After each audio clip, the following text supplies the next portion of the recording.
Yo, what is up, YouTube? We're getting back into the Overwatch League Week 2 updated power rankings after my not so great preseason power rankings. We're getting right into the West region. So, talking about NA, I think a lot of people instinctively have put Houston to first because of the record. And I generally don't like going just off records. And yes, Houston has looked very solid in their 4-0. I still just have supreme faith that Shocker's still the number one team. They almost brought back that reverse sweep series versus Outlaws, given a few minor mistakes in comps and player selection. So I think Shocker is still undoubtedly for me the number one team, but Houston is right behind them at number two for sure. A much improved team, to be sure. And then for number three, I have the Washington Justice. Pretty self-explanatory. They look pretty good. They were able to beat the Dallas Fuel. I want to say convincingly, but it was a pretty strong win from Washington, and they look solid across the board.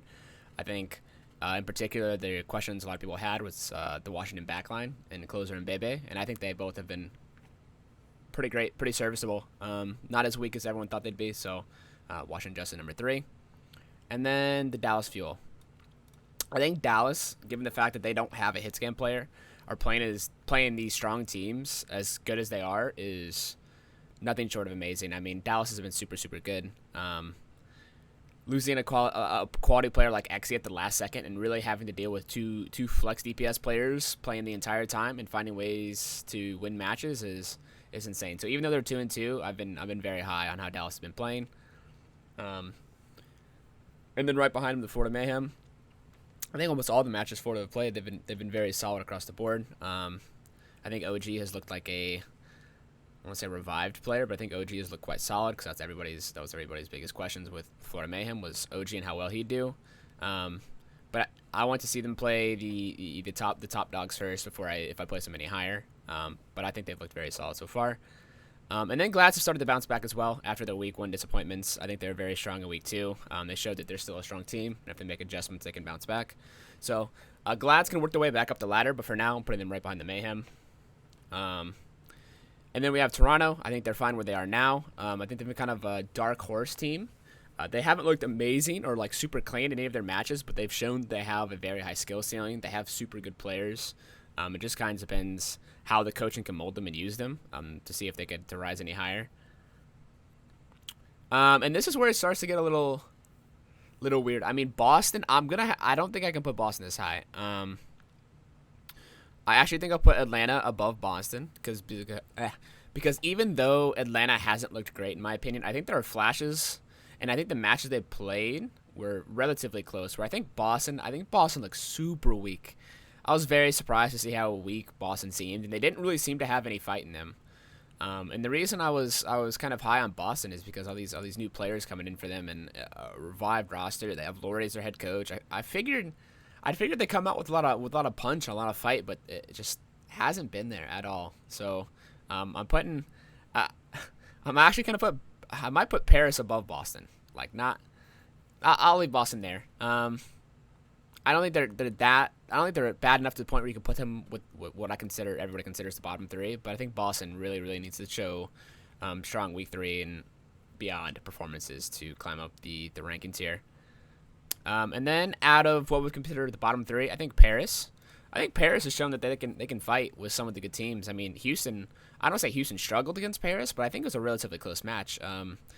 Given us a 3-1, and obviously you look at that and probably don't think it's that close of a match, but I think almost all of the maps were relatively winnable for Paris. So out of what I consider the bottom three, I'll have Paris there. And then between the bottom two, I have Vancouver and London, and I actually am going to put Vancouver above London. Mainly because Vancouver has shown that they can actually fight against good teams. I mean, they took a map off of Washington, I believe, and who else did they play? I forgot who else they played. They played a good team, though, and they also took a map off them. They've shown that they have the potential to win maps and maybe put together some series wins, whereas London coming out in week two in their first series, they were very weak across the board. They didn't show a lot of fight. They were playing very wacky compositions. So London will need a really strong showing in week three to convince that they aren't the worst team in NA right now. And then for the East region, this is where some of my biggest misses are, specifically where I put Chengdu Hunters from before. These are probably my biggest misses of the year. So Gonna try and correct them. And so to start it off, we're gonna be putting the Philadelphia Fusion up at number 1. And even though Philly has won on their matches, and I said I don't go strictly off record, I think Philly is like incredibly clean. I think the people who have had to come in and kind of substitute for Philly have been super, super good. You know, Mono, Hoppa, tank line's been good. I think Toby as well has been super serviceable, and he's made some really clutch moves for them. But in particular, I think the tank line is what surprised me the most. I think when I made my original video that I posted here, I talked about Mono being overrated.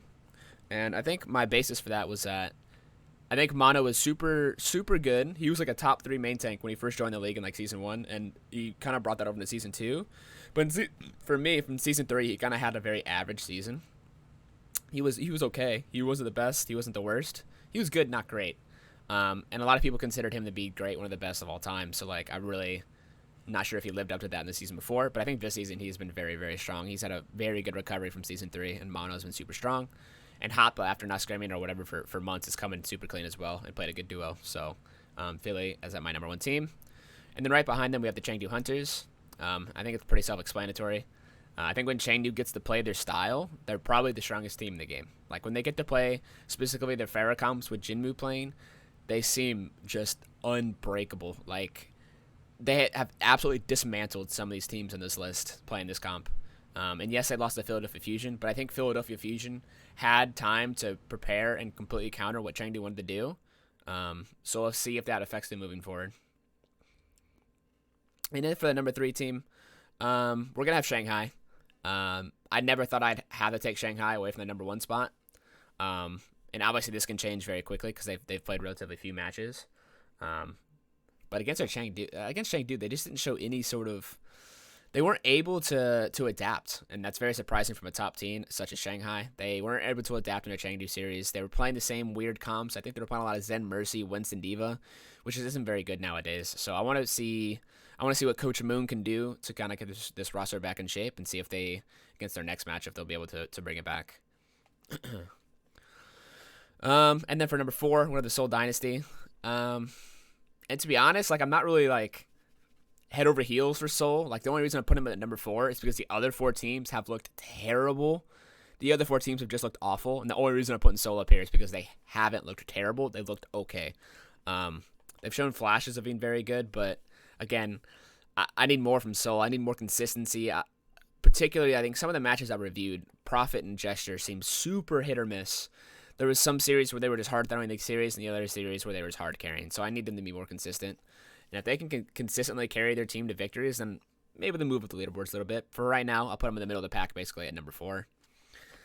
And now we're talking about the bottom 4 of the APAC region, what I think is the most Papega shit we've ever had in the Overwatch League. I cannot believe the quality of play that these 4 teams have exhibited. I have almost no idea how to rank these teams. Like absolutely no idea. But I think how I will rate it is New York at number 5, simply because, yes, they got demolished by Chengdu, but the next match they played against Spark, they were better-ish, but it's not like Spark's very good either. This is simply way too hard to kind of put together where these teams lay. Where they lie. I'm gonna put New York at number 5. And then right behind them, I'll put the Hangzhou Spark. Simply because I think these other 2 teams have been just somehow worse than how Spark have played. If any of you guys have watched my review on Hangzhou Spark versus what was it, Philly? Oh, I know, my brain. So the fact that I'm putting Spark at number 6, I think is very generous. I think it's very generous. All right, and then going into the bottom 2. Now, a lot of people have talked about putting Charge last or actually put Charge last. And while I thought about doing that, I think I'm going to keep it how it is now, where I'm going to keep it as Charge at number 7 and Valiant number 8. Simply because I think Charge literally just has too much talent to be put below the Valiant. Like, their roster has less holes than Valiant. There's just no way. There's some sort of leadership, coaching, something issue that doesn't have to do with mechanical skill, because Charge has the mechanical skill with their players.